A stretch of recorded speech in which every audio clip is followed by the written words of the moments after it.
Jen, thank you so Yes. much for being here. Oh, thank you. Thanks so much for having me. It's such a pleasure to be here. I loved our last conversation. Like it was so great to chat with you, be there with you in the studio. It was so great to just explore so many different avenues and tangents that we went down. So I guess a small introduction. So I'm a self-mastery mentor and Tantra teacher and facilitator. So I teach people how to create a sanctuary inside of themselves, and I teach people how to love themselves and each other. It's what it comes down to, isn't it? This human experience, all about loving ourselves first and foremost, and that journey of know thyself. It's what it all comes back to. Mm. Yeah, 100%. I mean, we discussed the fact that people have got a tendency to go down this rabbit hole because as soon as they hear Kundalini and Tantra, it's like, woo, rather than the true essence of who and what we are. So, I mean, it's, as I said, it's been a year. So, how have things changed for you in terms of have you had people that have come back? What journeys have you seen your clients go through? Yeah, it's been amazing. So my partner and I run trainings all around Australia. So we've done trainings in Sydney, Sunshine Coast, Brisbane, Perth. We have so many more booked into the calendar for for the rest of the year and into next year. And what we're finding is we're having so many conversations, mostly about what Tantra isn't with people to begin with. They come with the idea that it's a highly sexualized experience. Mm. They come with the idea that, oh, if I can just tap into and awaken my Kundalini, then I'll be psychic, I'll be divinely connected, I'll be this, I'll be that. There's a lot of preconceived ideas about what this type of work invites in. And when we run our workshops or when we run our multiple day trainings, or if people want to come on board to become practitioners, they go through the experience with us and realize that it's like the sexuality side of things is such a tiny amount. In the grand scheme of things, it's a great part of it, absolutely. But our job is to really educate people about what it is and what it isn't. And what we're finding is people are coming in desiring so much more, in relationships as well. Like we have seen this like this incredible life cycle, for example, of dating apps. Dating apps are very much, I call it an audition process that, yeah, like you put your face on an app and you put a Yeah. little bio about yourself, and then you might connect with a few people, go on some dates. You're still wearing a mask the whole time. You're showing up as how you choose to be perceived by that person or society. And then, people might date for a bit, they might get into a relationship, and then the stuff comes up, and we've all got stuff. And without, personal development, even spiritual development, the journey of know thyself, you can't just get into a relationship and expect your stuff to just not be there. There's a lot of people going, I want to work on myself before I even invite in someone, to my world to be in relationship, which is amazing. Like this is the type of shakeup that we need. And what we're seeing is that people are moving away from dating apps slowly but surely. They want human connection again. They want to meet people organically. They want to connect with people that aren't through this digital platform, because everyone's auditioning, everyone's on show, everyone is trying to put forward an idea of who they are based on what everyone else thinks that they want them to be. And then it all falls apart. Like people get a couple of years or even months into a relationship, and it's like, this is not what I thought you were. There's all this stuff underneath. And sometimes our stuff isn't actually activated until we're in relationship. I know that in my own relationship as well. I was like, I didn't even know this was in here, and this stuff is being mirrored back to me by my partner. And I was like, oh, I have to deal with this.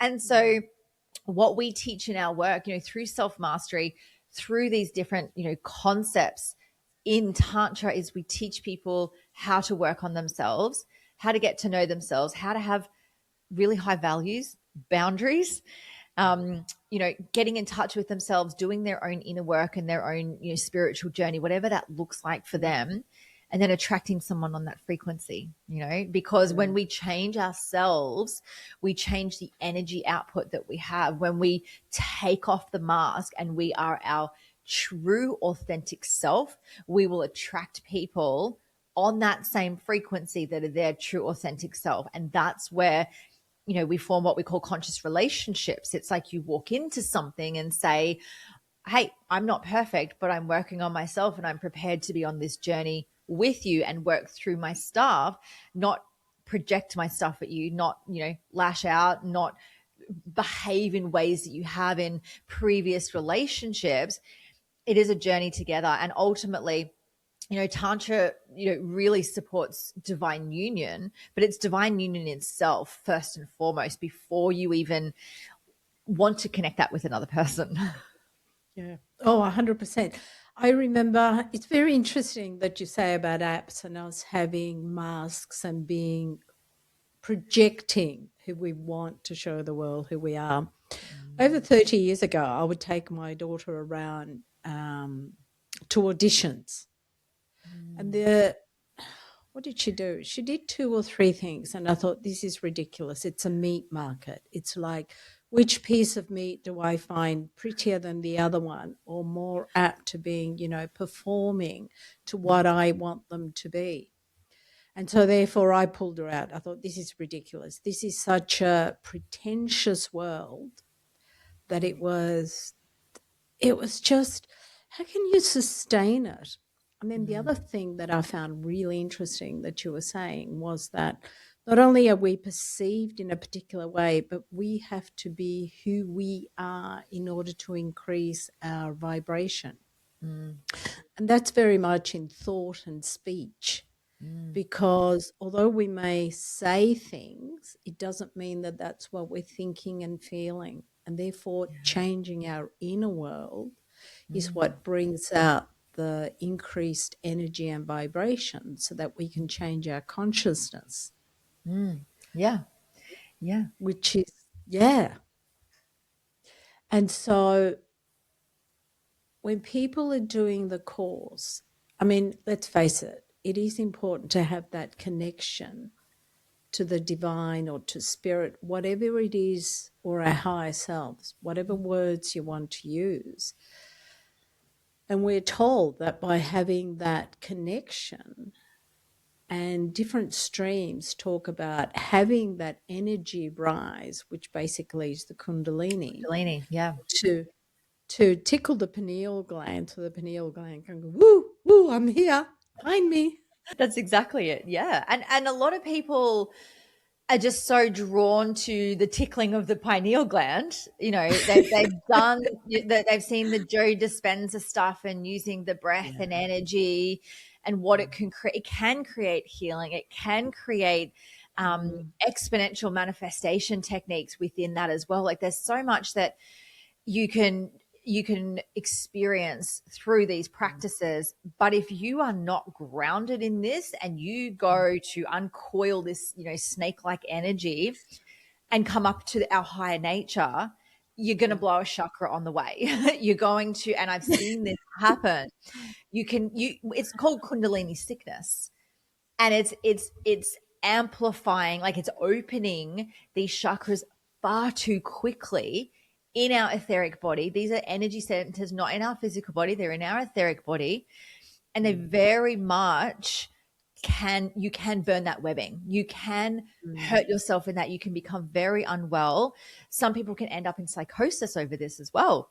You can become very ungrounded if you're not grounded in your lower nature or your lower chakras. If you are not deeply connected before you go opening the higher nature or the higher chakras, if you're trying to get to third eye and crown opening before the lower is integrated, you're in for a journey, And I truly believe that everyone goes through whatever they're meant to for their own growth and evolution. But doing that can put you back so far. I've heard of people having to be in bed in a dark room for 6 months with no stimulation because every time they'd close their eyes, all they can see is light still through their third eye. They overdid it. They overdid the meditation.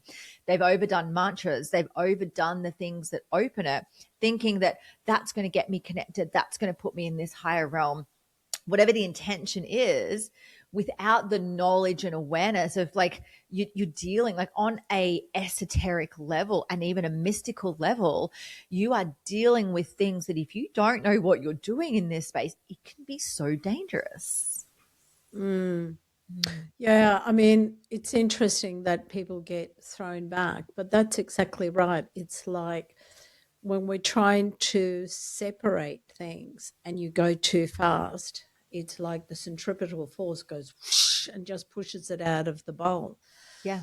And I guess if we don't assimilate certain energies as we're going through, this physical body hasn't got the capability of being able to get to that level of frequency. So therefore, it's almost like, okay, you need time to integrate. Go lie down and do nothing.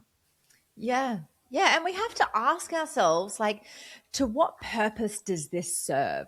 Like going through this activation and wanting to be able to access these mystical realms, essentially, you've got to ask yourself why. Like, are you having such a hard time in your human experience that you're trying to like spiritually bypass your human experience? We see this a lot in this space. It's like everyone's chasing something beyond their human selves. And yes, we get to experience, and yes, we want to have, you know, what I call soul contact. We want to have connection to divine. We do want to have, you know, intuition that supports us, but we're human at the same time as well. We've got our bodies, we've got our personalities, we've got our mind.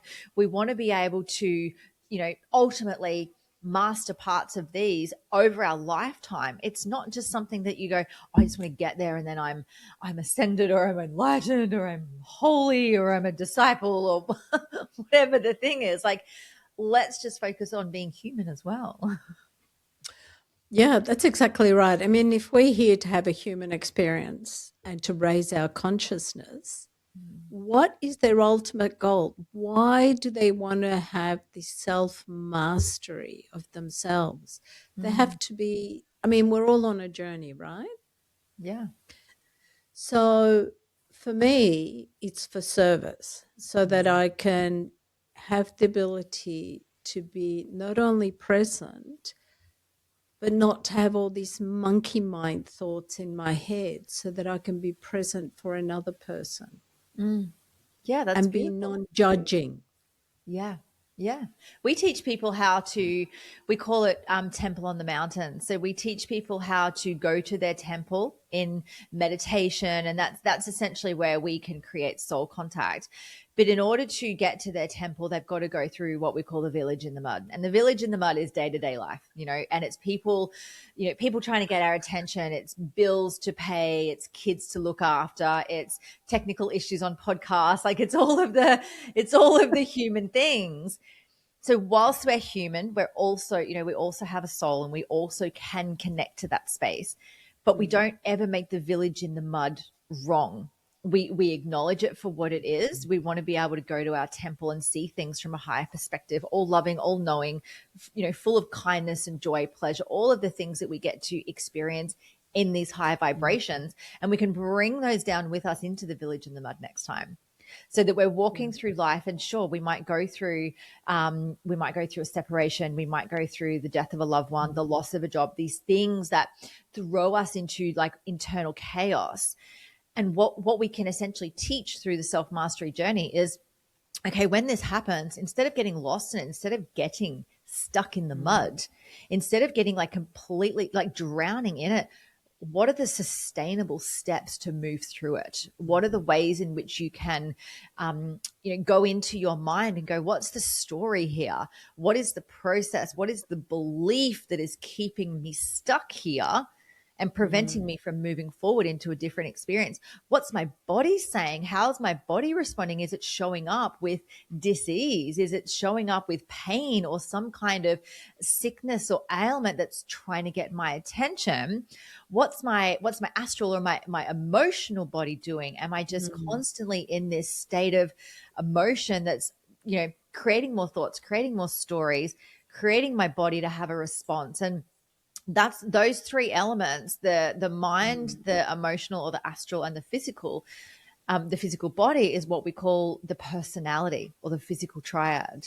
And we teach people that there's nothing wrong with that, but how do we master those parts of ourselves so that we can expand in consciousness and ultimately have that soul contact, so that we are essentially connected. We're connected to the divine. We have a really strong intuition. We have the ability to think outside or experience outside our physical senses, so that we can be of service to other people. We can be showing up and experiencing life and seeing it from the perspective that anything that happens is as it's meant to be. It's happening. It's happening for us. We're not the victim to life. We're not the victim to our own humanness, but we're here experiencing it. And that's, I don't think people really understand when they think of Tantra that's essentially what we get to teach in this. It's the journey of know thyself. And we have different ways of taking people through that journey, different ways of, like I draw pictures for people, and I help people with the mind stuff, the body stuff, the emotional stuff. There's all of these different layers. People think it's about the Kama Sutra. People are coming because they want to get bent like a pretzel and call it enlightenment. Yeah, that's one way to blow your mind.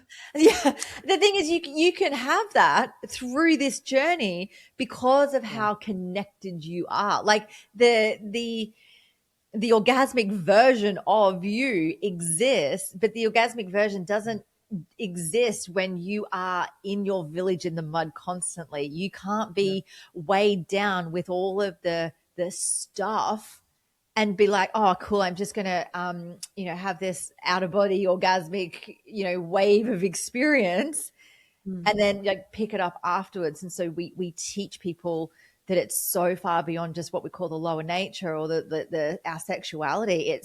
We work with all of the chakras. We work with all of the energy centers. We work with form, consciousness, and soul. Yeah, brilliant. Very nicely put. I kept thinking, I got stuck in the mud, obviously, because I think that is such an incredible, strong word to be using. And it clearly shows you where we are, literally in the mud. And out of the mud comes this beautiful lotus.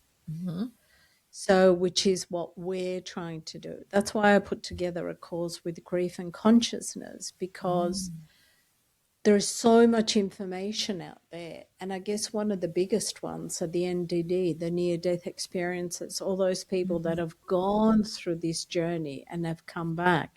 And what they come back with is love, that this overwhelming feeling of love, and how they want to be in the world is to represent love and be love.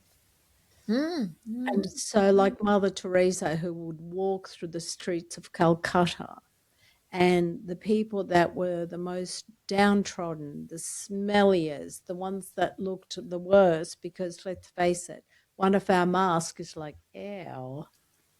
Yeah. Yeah. And she would just love them. She would love them for what they were. Yeah. Yeah. Because many people would not go anywhere near them, would not spend the time of day, just wouldn't do anything for them. And so therefore, all these different modules that I've put together, it's for exactly that. It's like, we get stuck in our heads. And death doesn't have to be only a physical death. It could be the death of a friendship, a marriage. You're no longer talking to your kids because of some silliness that went between you. And you think, how important is that? Yeah, we're constantly grieving so many elements of life. And grief is one of those things. Like, grief is a portal. the same way birth is a portal, death is a portal. There's so many like portals that we could walk through in our life that just feels so challenging to go through. Like, and it's not meant to be easy. We are here in the human form to feel all of the things, to experience all of those things. And Lovely. we're not taught about grief, and we're not taught about pleasure. They're the two things in life that it's so taboo. And it's like you get to this point where you're either, you're in relationship and you don't know what to do with pleasure, or you don't know how to be in relationship and even communicate with another person. But grief, like, sure, we can talk about the 7 stages of grief. We can talk about the pain. We can talk about how it's a time thing, all of these elements. But there's not much teaching out there available that tells you what to do with it once you're in it, because you can't just take it and put it to the side and be like, I'll pick this up later. It's not a thing that you can just leave at the front door. It's going to be there with you. And I love that you've put these modules together for people, because let's talk about grief. Like, let's talk about pleasure. Let's talk about the things that people, they're not willing to go there. And I think this is why, the work that you and I both do, it's so needed in this world, because we're just gonna keep numbing out otherwise. Yeah. And that's the biggest problem, that we say, oh, I'll deal with that later, or I'll sweep it under the carpet. It'll be fine. And it's not, because you carry it on to your next relationship or your next communications with a person, and you either put walls up or you don't give your heart wholly and completely because it might get hurt. Yeah, it probably will get hurt. And it's like, learn to do it differently. Yeah. Raise your vibration so you attract the person you want to be, rather than just fall into the next one because, well, I don't want to be alone. Mm, Or, see that so often. Yeah. yeah, or they won't like me if I'm me. And it's like, well, then they shouldn't be around you They're not your because, person. Yeah. Yeah. yeah. And it's so important for people to understand that, because it gets stuck in the body. And what you're doing is getting them to shift it out of their body. Out, exactly. And have awareness of where it is in the body, create that safe environment within to be Mm. able to feel it and go within. Because most people at the end of the day, as you would know, they're just scared to feel their feelings. A feeling cannot hurt you, but a feeling can literally cause someone to go into full-blown drug addiction or addiction of any type. To have something to just numb it out. It could be shopping, it could be pornography, it could be drugs, it could be Yeah. alcohol, it could be food. These vices that people turn to because they are so afraid to just sit with the feeling of what's Yeah. going on in their own body, that it's like, how do I distract myself? How do I numb this? How do I Yeah. temporarily stop this? Because I don't know what to do with it. And it's not a them problem alone. I don't want to pin it on the person going through that. I think we have a societal problem here. We have a collective issue here. Yeah. I mean, it may sound like, woohoo, but it's the thing is that we've been taught to stay within our lane.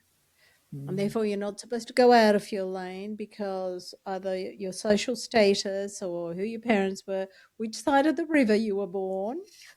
And it's like, you will behave because I have to get you to school and I have to get you to sit there and stop. Mm-hmm. One of my friends, her 5-year-old, she said, why do we have to keep repeating the same thing over and over again, and be respectful of other cultures that were here before us? Like, we're in Australia. We have to give rights to uh, past, present, and future owners of the land. Mm-hmm. We're all owners of the same land. Mm-hmm. We were born somewhere. We're natives to the earth. Yeah. And as soon as we start honoring the fact that we all belong to this planet, then we can stop separating people from one to the other. Yeah, because it's still happening. Like we are still seeing so much of it. It's like there's this constant great divide, whether it's a political thing, whether it's based on health and education. There's so many just divides. Yeah. There's so much polarity and duality in our collective when Yeah. like we all bleed the same.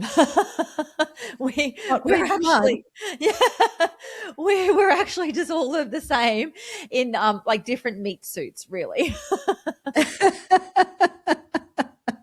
Dang, I should have picked a taller one.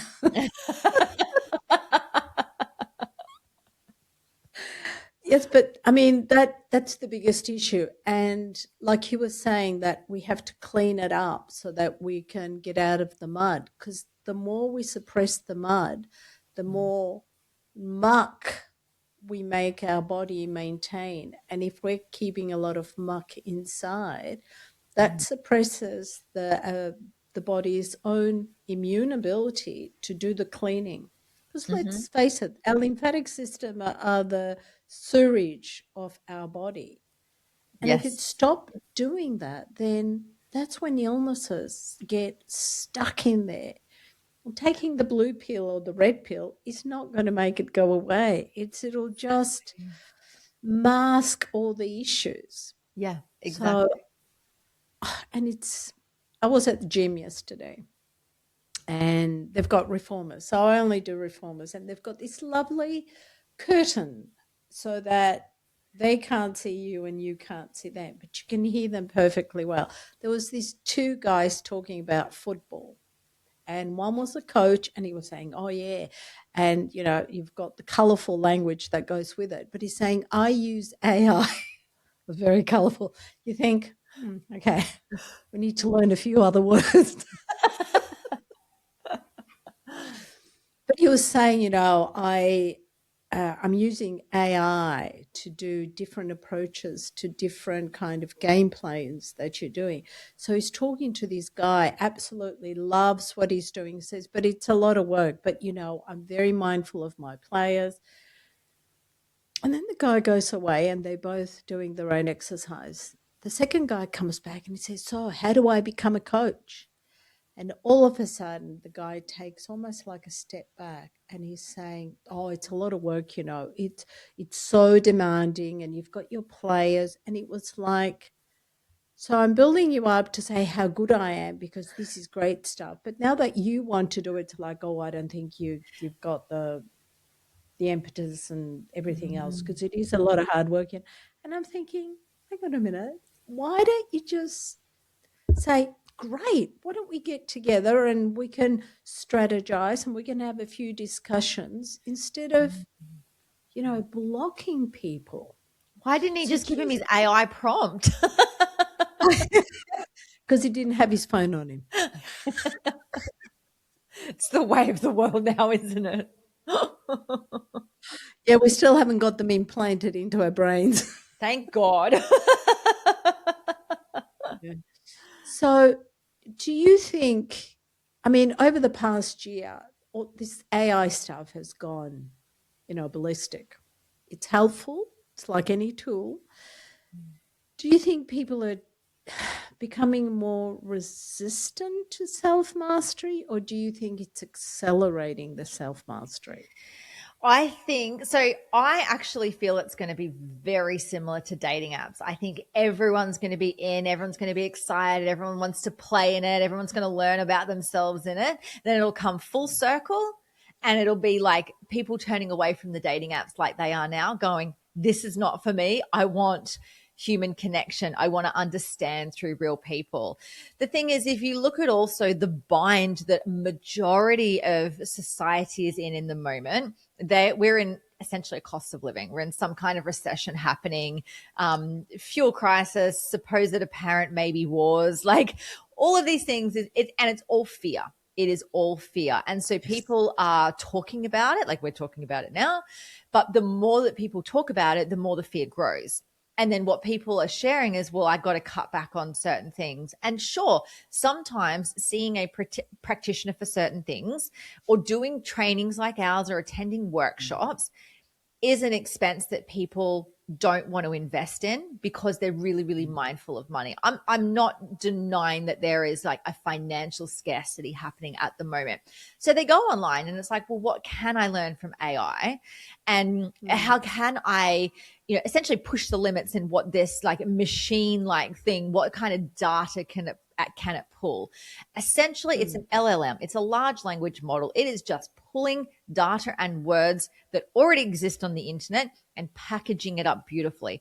I love it when it needs to write my privacy policy or my terms and conditions for something like that, or clean, things up for me, or prepare the bones of an email that I need to send out because it's going to save me time. But it doesn't offer me physical contact. It can't talk to me the way I can talk to my partner and share and expand. It's always going to agree with me. It's designed to make me right. So I become my own self-fulfilling prophecy. Like, yes, see, ChatGPT said I was right, so I must be right. It's not giving us the opportunity to think for ourselves. So I truly believe that everyone's just on board with it now, throwing everything they've got of it, using it, having fun with it. Sure, we're seeing it take over jobs. We're seeing it taking over certain things. It's part of its own evolution, but there will be a tipping point, and mark my words, people are going to get jack of it, and they're going to be like, I refuse to deal with a company unless I'm dealing with a human.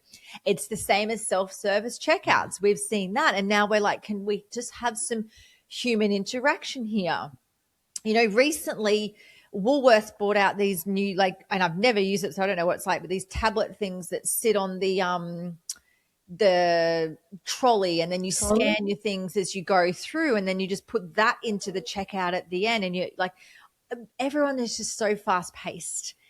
Even when you go, like, not that I order Macca's or anything like that, but all of these stores, you don't go to the counter anymore to order your food. You go to a screen, you put it in, you can only pay by card. Like, cash is, not as popular anymore. You don't even go up to the person at the counter and interact and have a conversation. You don't get to ask how someone's day is, because it's all just done through a screen to begin with. And whilst for some people that might be convenient, for the wild introvert, they might be like, great, I don't have to deal with anyone, right?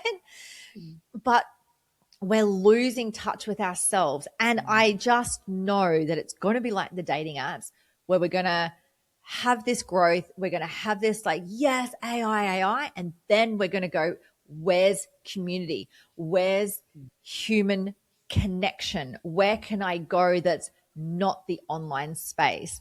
Where can I go where someone's actually, speaking and sharing wisdom or channeling something that's coming through them, not AI. And it's getting scary that we don't know what's what. We can, if we wanted to, we could set up a podcast that's got a picture of our faces and our AIs just talk to each other and converse. In podcasts, there is nothing enticing about listening to a podcast between two bots talking about something. I want to know what humans are experiencing. I want to know from their perspective, from their view of the world, from their knowledge that they've gathered over time, what they perceive of a certain topic, and share that and interact with someone else in that, not data collected off a freaking cloud. See, bots can't do this kind of thing. Exactly. Like, this is how we're real. They don't have ooh, I'm here. Yeah. I reckon they will get to the point one day where, because people are kind of talking about that now. It's like, prove to me that you're not AI by putting your hand over your face. They'll be working on technology as we speak to be able to make that happen. That'll already come into place. But there'll be a time where it's like, yep, sure, we have access to digital stuff, but where's the in-person stuff? Yeah, 100%. I mean, like you were saying, McDonald's, because I sometimes would go in for coffee. They have all the screens, and I think, nah, I'm going to play the I'm so old game. I don't know how to use technology, which I do. So I go up and I talk to someone and they say, no, I say, I don't do that. I don't know how to do it. And I talk to people, and some people don't know how to interact with you anymore.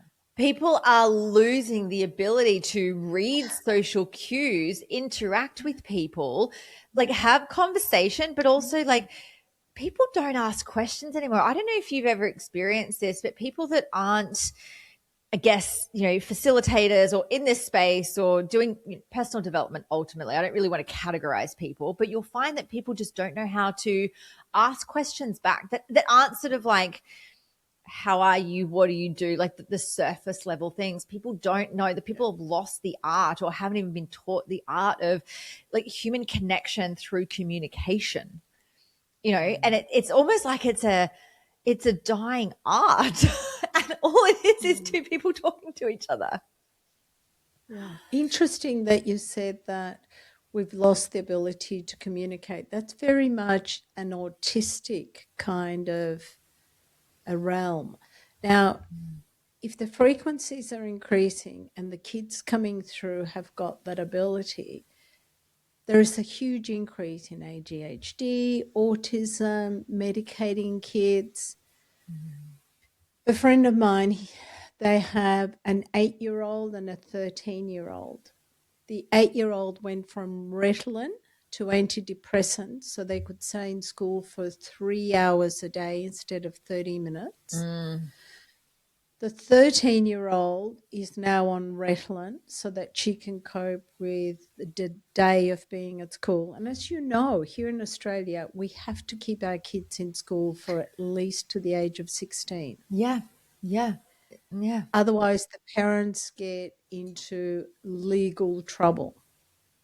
Yeah, which is like that in itself. Like I understand that there needs to be support for education, and that it's not just like, because you're going to have people that go the other way. They're like, F the system, F this, but the system in which it currently exists is not supportive at all. Like the education system is one of the biggest systems that needs to completely collapse in its current form to be rebuilt. And I'm all for, like, if God, I wish I had it in me to homeschool, and I just don't. Love my kids, not a teacher.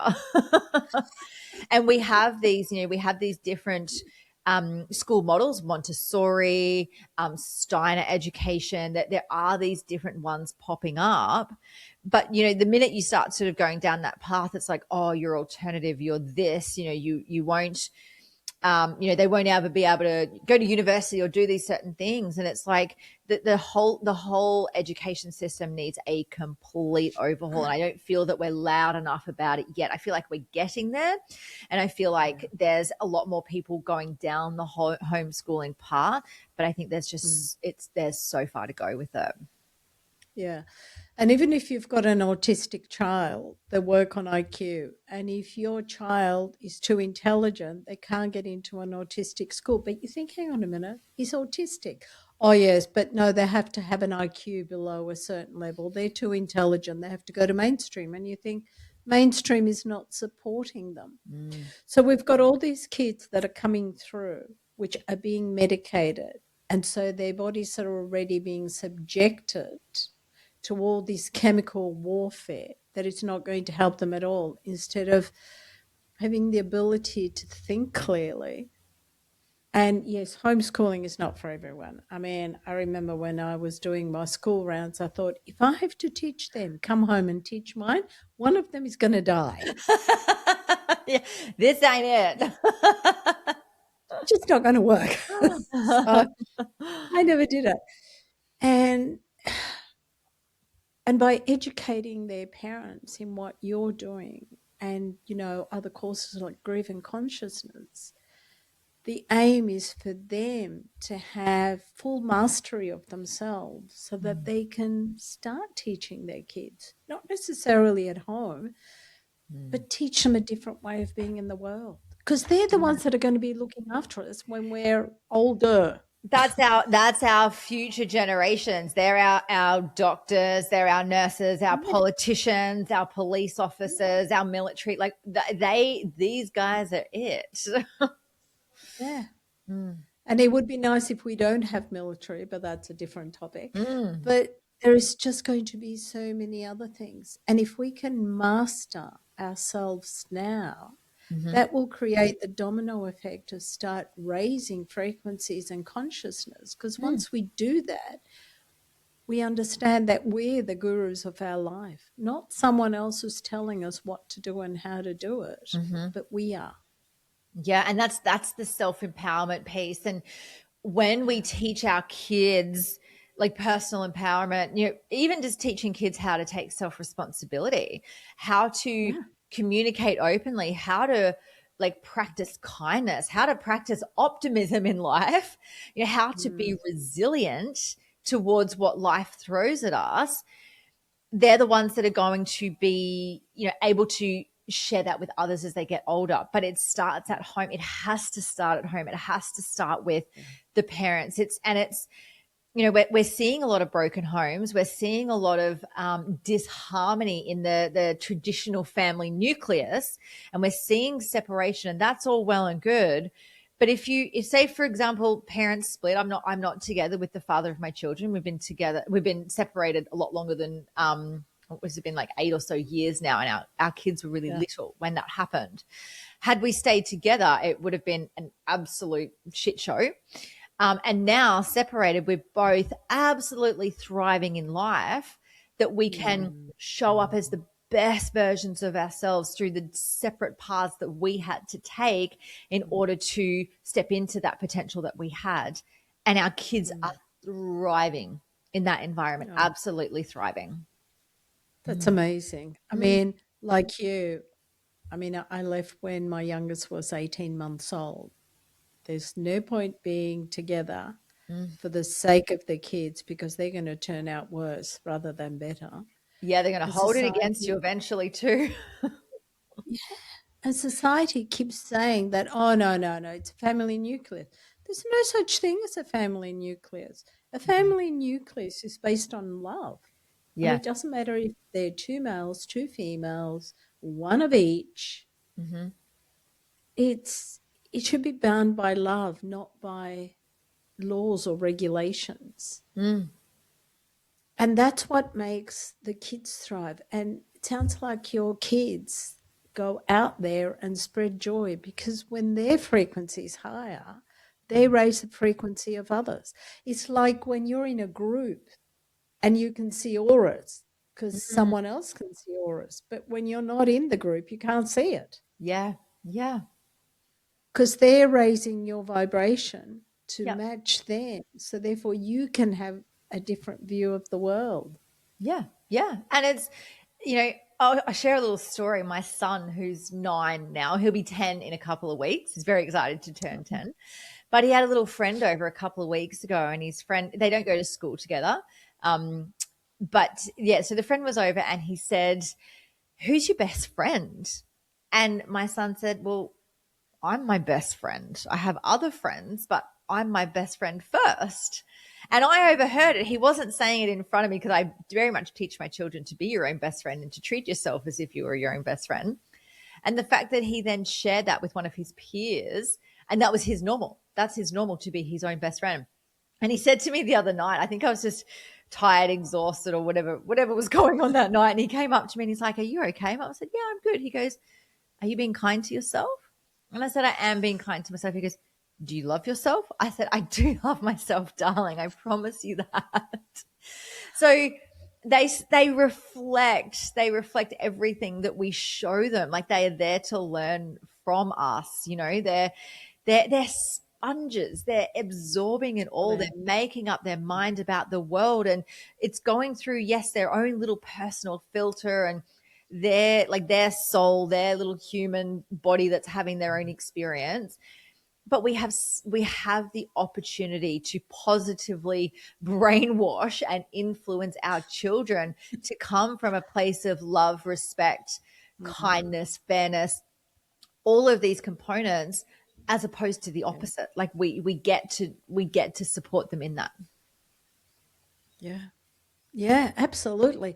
That's incredible. I mean, how does he show up that you can see compared to his friends? I mean, is he happy, happy-go-lucky? He doesn't get stressed, nothing phases him. Like, He's a big feeler. So he's a Cancerian. So he's naturally like full of big feelings, full of lots of love and full of lots of affection. My father was a Cancerian. I had an ex-partner who was Cancerian. Like, they are just so sensitive, so loving. They want the best for everybody, but just oh, highly sensitive. So there are times where he doesn't know what to do when he's overwhelmed with that. And we've given him different strategies. When he was younger, it used to go from 0 to 100. He would hold it in, and then explode. And then we taught him, you know, how to work with the breath, how to talk to, you know, an adult that was around to support him. And he would get quite embarrassed about his feelings as well, you know, and then want to run off and hide, you know. So it was kind of like we've had to work with him over the years, but it's like I can just sort of tell that he's different. He's just got this love that pulses through him. Like, I went into his room the other night and he'd set up all of his crystals in a big circle, and he was sitting in the middle of it, and he goes, "Mum, can you please put some meditation music on for me? I'm going to meditate tonight." And he sits in his circle right before bed, and then like I'll go in 10 minutes later and go and tuck him in. Now, I don't know of many other kids that, you know, take that initiative on their own. Like, I know that he's very different in that way. And it was never something that I said, you should do this or this would be ideal for you. It was like he made that decision on his own. He decided that's what was best for him. And of course, I will nurture that for him. And if he comes to me with any other issues, then I'll, you know, support him to either go within and see if he can find the answers, or support him in that. He's still like I said, he's nearly 10. He's still very young in the grand scheme of things. But man, is that kid switched on and just full of wisdom. Like, I'll sit with him some nights. I'm like, can you tell me some, like, a little bit of your wisdom?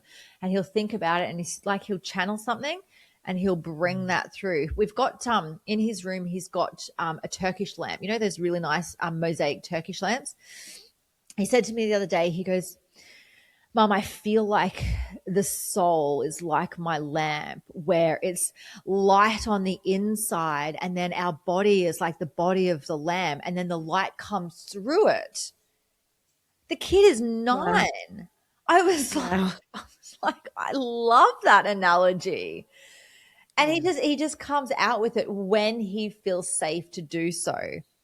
And I feel like, given the opportunity to just be in their full authentic expression, kids are so tapped in, but they are They are. so conditioned through school, through, you know, the general societal conditioning of how kids are meant to be. Like, you know, kids are to be seen and not heard, and this, that, and the other. You know, you speak when you're spoken to, like all of the stuff, I guess, that I grew up with that was still affecting me.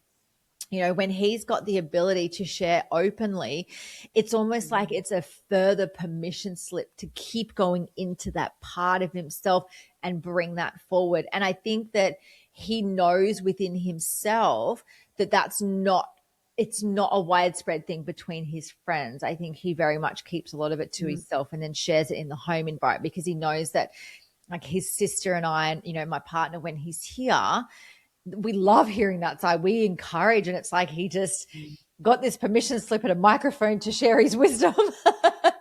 But he's also quite discerning with who he shares it with, because I think he wants to be really mindful of who gets to receive that.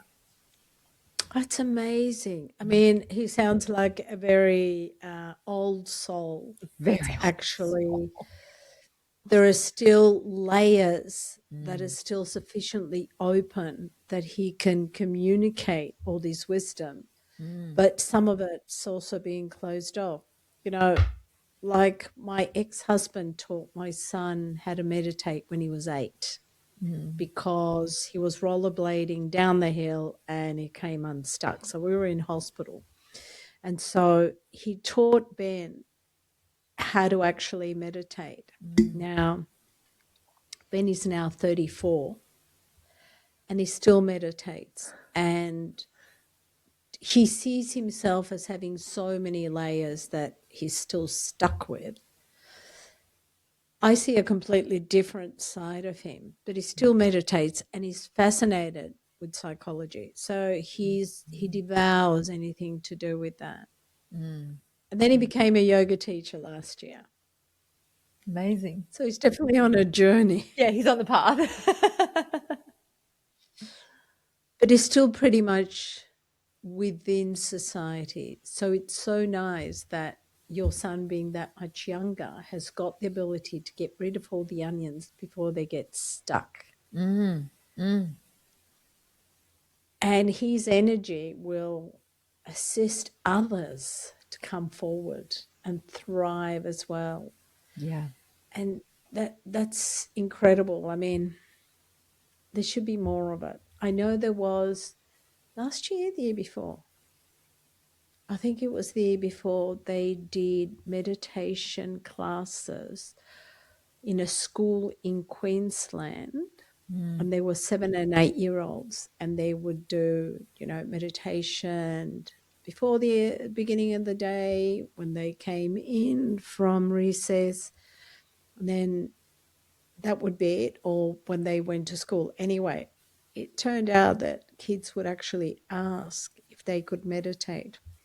So they had the baseline of how many times kids would be sent to the principal, disruptions in class, and they had both kids that were, outliers and kids that were deemed to be normal. So over the period of 8 weeks, what ended up happening was there was less disruptions through the class. The kids started talking to other kids. So they were starting to self-regulate and regulate others within their peer circle. And nobody was sent to the principal. Fascinating, isn't it? And this is such a big, beautiful step forward, isn't it? Because we know, you start sending the naughty kids to the principal's office, they're going to just keep rebelling. There's no, there's not been, things like meditation up until just recently, which I think is a great step forward in, a failing system, but still a system that exists, the education system.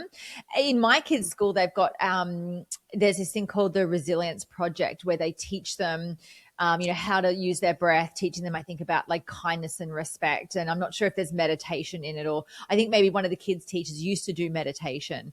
And kids love it because it's something different. It teaches them strength. It teaches them to just soften and experience peace during their day. I remember in school, my favorite part of the week was if we got to lie down for 5 minutes and just not focus on work and just relax. My daughter, she's not super academic, but when it comes to the arts, that's her space. And when they were in a Montessori school, her favorite time of the day was craft noon, and now when they get craft time at school or creative time or free time, she's straight into something that she can, draw or paint or put together with her hands, because she's not academically focused. She's a bright kid.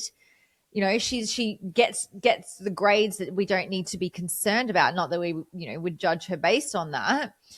But she's thriving when it comes to the arts and dance and expression of self.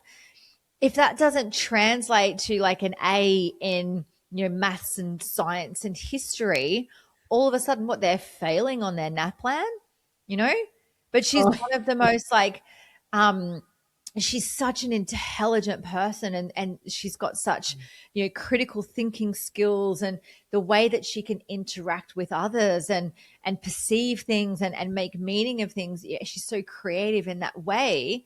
But then on paper, if it doesn't translate to a certain number score or a certain grade, it's well, you're put in this box, or you're put in this class, or give it this meaning. And I think the structure of the education system is not designed for, like you said, the autistic kids coming through that are so highly intelligent in some areas, not so much in other areas, but we're putting them into these boxes saying you can sit here but not there, you know? Yeah, exactly right. Gardner, I think in the 80s or 90s, he wrote a book about 8 different intelligences. And so he said it was the aesthetic, the social, the scientific, musical, people that, you know, ballet and all the rest of it. So they don't realize, or they don't put enough nurturing and importance on the different phases of our intelligences. According to, education, it's the 3 R's: reading, R; writing, W; arithmetic, A. Yeah, and they're the 3 R's. And you think, okay. Yeah. And we're losing that ability. I mean, the arts are so important. They feed the soul for no other reason that they feed the soul. They feed our love. It's not about black and white. That's not who we are. Yeah, exactly. My daughter thrives when she's like putting a little dance thing together, or, preparing what she wants to do for the talent quest, which changes every week because she's just full of these different ideas of, how she can mix, music and dance together, and she loves it, and she comes alive in that, and then feels disheartened when she just doesn't keep up with, traditional maths or science. Like, and it's hard to support, a child that essentially is not fit for this system, but is so intelligent. Yeah. But she is part of the world. Mm. And it's like a necklace that's full of pearls.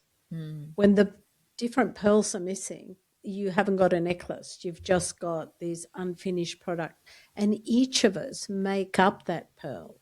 And it's so vitally important. And I mean, we weren't designed to sit and do calculations and do maths and just do experiments and very little. We were designed to move our body, to be happy in our mind, because when we're unhappy and we have unhappy thoughts, we might as well be drinking poison, because that's what Exactly. it's doing to your body. Yeah, exactly. And this is how, like, starting like as children, going through a system that says you're not doing good enough, well, they're going to just take that on board, and then they're going to find reasons, like ways in which they can sustain that belief. They're going to go looking for proof that says to them that they're not good enough.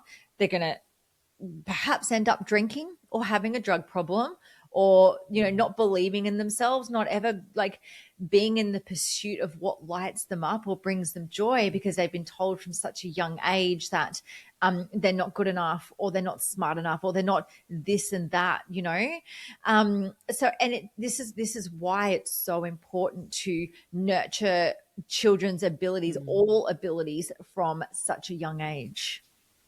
Yeah, 100%. Totally agree. And every time we step out of society's norm, it's almost like we're getting a slap. Oh, you failed. We'll give you an F. You do what I want, I'll give you an A. Yep. Yep. Or I'll keep you down because you're not playing society's rules. And so therefore we'll shame you in front of everybody. And I guess there is a fine line between shaming and ego. So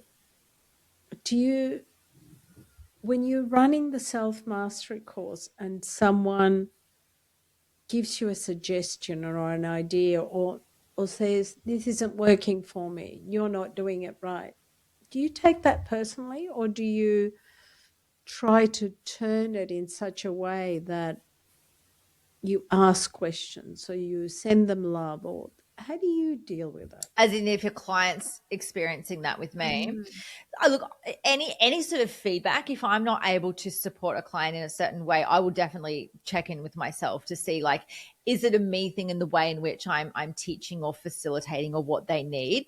But I'm also learning how they learn, like how they receive information and what Yes. they need. And also, like, there's a lot of times where I have to check in. Like, there's a lot of like pre-work that happens with clients, because based on when people, come to me and they're like, I want to work on this about myself, or I want to experience this, or I want to go from, here to here, and what's the bridge essentially that we build to get there. We have to learn what their beliefs are that's keeping them in the now, and then what it is that they do want to experience, and essentially just how to close that gap. It gets to be that simple and that hard. Yeah. But people are going to come with a whole lifetime of conditions in their subconscious.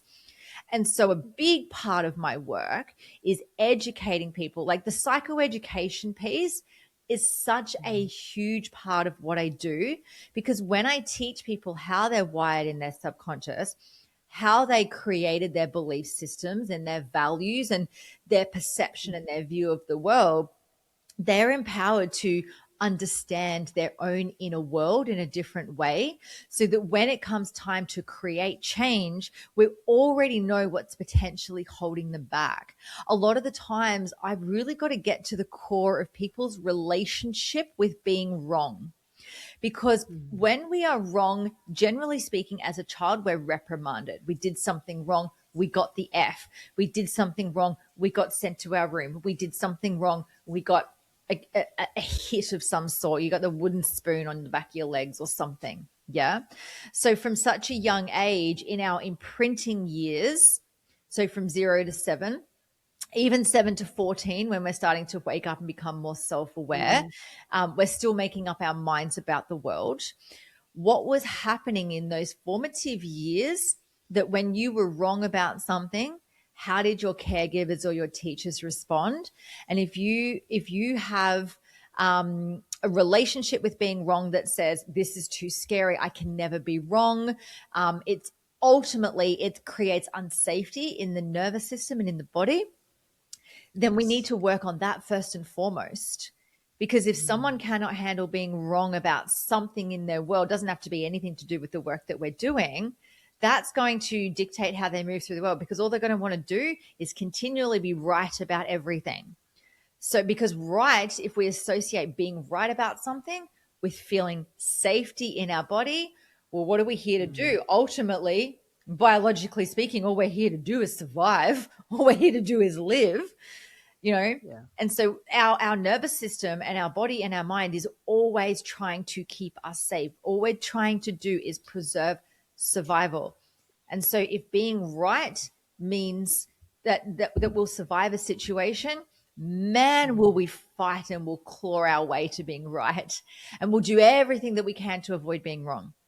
And so if someone's got a story in their mind about something and it challenges their belief system, and they realize that perhaps they have been living a lie or they were wrong about something, we need to find out how they're going to respond to that. Because once they're going into a survival, then parts of their brain start to shut off, and then they become defensive, and they can become a certain way. So before we even get to that, we're like, let's check in with all of these ways in which you can receive information, how you like to be shown things. Do you like visual? Are you audio? Are you kinesthetic?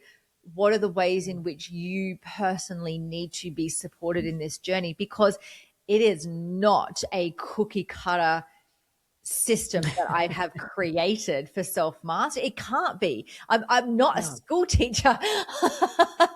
I don't I don't even follow traditional rules of like psychology or anything like that. We are so much more than that. We are, like I said, we're physical beings, we're emotional beings, and we're mind-based beings as well. We are meaning-making machines, and everybody's makeup of all that is completely different based on their life experience. Then we've also got, the level of consciousness that if people have the ability to have awareness of what's going on and then have that soul connection.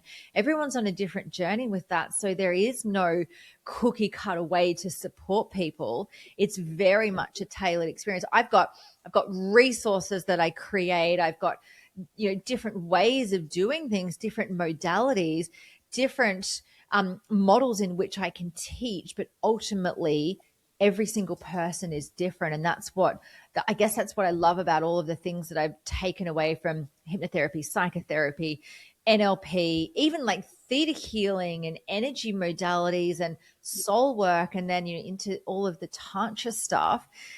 It's not just I learned this from a textbook in 4 years and I became a psychologist and bang, here you go. Sorry to any psychologist that's listening. But I don't feel that that's a supportive and a sustainable model. And given the fact that many of my clients have come to me and said, I've got more out of a session with you than I did in 4 years with a psychologist, speaks volumes to me. Absolutely. So it's not only about response, it's also about responsibility on how they come to the work and how they think about it. I mean, I did a psych major. I dropped out because I did 2 out of the 3 years. It was cognitive, behavioral, clinical, and none of them meet each other. No. If you're doing behavioral, you do this. If you're doing clinical, you do this. And it's like, if you're doing cognitive, we do it this way. You think, hang on a minute, you're a human being. And the most interesting thing, to bring a point home, they would show you an interaction. So this particular interaction was between a psychologist and the child. And I'm thinking, wow, is this how you're going to bring your child up? Very interesting. A friend of mine, his son was in a car accident. So there were a bunch of kids, Saturday night, they've had a few drinks, and they think, oh, let's try something. So they poured some oil onto the wheel, onto a tire. The kid lost control of the car, the one who was driving. My friend's son was in the passenger side and he braced himself. So he had both legs go against the well of the car and he's holding on to it. And when the other guy he hit a row of trees. The impact reverberated through the car onto his tibia, which shattered the tibia. So this kid was, in and out of surgeries and all sorts of things. So I think it took him 3 years. Now, kid driving, I mean, this may be a generalization, but this is what happened. The mother was a psychologist. And he said, oh, darling, are you okay? Oh, it must have been very traumatic for you. We'll send you on a holiday. When the kid got scared, when it happened, they drove back to the house of my friend, and instead of doing the adult thing, taking responsibility, saying, oh, wow, I'll take you to hospital. No, he took him home and he made his father, like the kid's father, take him to hospital. We'll sweep it under the carpet, see what happens. Yeah. Like all those experiences that we sweep under the carpet, they're bound to come up. I still hear people today talking about what their parents did and what, other people have done to them. So to me, that is not taking responsibility and trying to understand that they actually taught you something. So you can choose to be stuck back there or learn what that lesson was and move on. And that's the know thyself and the self-mastery piece, because yes, we are a product of our childhood and all of our conditioning and all of the layers of that. But once you've got awareness that you can change it and you can work with someone, that's got the tools to support you to create change. The thing is, I don't want to have my clients on, a subscription model where they come back because they're not like healing through it, it's no different to the pharmaceutical industry. I am not that. I want to show my clients how to do that for themselves, how to be empowered within themselves to change their mind, change their life, change their perception and their outlook on things. And I don't want them to come back. I mean, I love them, but I don't want them to come back for the same thing. They can come back for a refresher if they need it, but don't come back to me with the same thing, because, I mean, I'm not doing my job properly then, but they're not integrating what I've taught them. But it's a little bit more than that, isn't it? They've heard you, they integrated it, they made the changes, and then they go back. It's like, I need that safety line to keep telling me I am okay, instead of understanding that they are their own master and that they need to be happy in their own skin. Not a force thing. It's like, oh, aha, yeah, I get it now, and I'll move on. Yeah. Instead of, I mean, grief or everything we go through can be so overwhelming. They can either have you in the fetal position, or you can self-medicate into whatever form you choose to, or you can be honest with yourself and move on. Yeah. So if you were to say something to someone as a closing, what word of advice would you give them? Go within and have a relationship with yourself.